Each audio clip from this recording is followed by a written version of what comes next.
লাইটটা করলাম, অনেক দেরি হয়ে গেল। এই নাও খিচুড়ি, আলু ভাজা, পাপড় ভাজা। ওরে বাবা, দেখো বন্ধুরা, আমার বরকে তো আগে রেডি করে রেখেছি, তুমি ভিডিও করবা। এই দেখো, আমি লাইভ করে উঠলাম, আর আমার শরীর খুব খারাপ, তো আমার ছেলে আমাকে খুব মানে কেয়ার করে গো।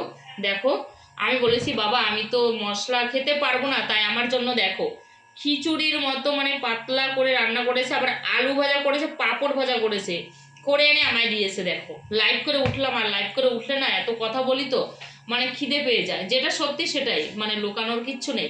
এত কথা বলি, কথা বলতে বলতে কিন্তু আমার খিদে পেয়ে যায়। তোমরা কি ভাববে আমি জানি না, কিন্তু খিদে পেয়ে গেছে। আর আমার ছেলেকে আমি লাইভ করার সময় বলছি যে বাবা আমার জন্য একটু কিছু খাবার তৈরি কর। ও রান্না বান্না করে কিন্তু বাড়িতে মোটামুটি। তাই দেখো খাবারটা দেখো, ছেলের হাতের খাবার কি যে টেস্টি হবে, সে যেমনই হোক খুবই ভালো লাগবে। টাটা বন্ধুরা, ভিডিওটা না করে আর পারলাম না, তাই করে নিলাম তোমাদের সাথে শেয়ার করব বলে।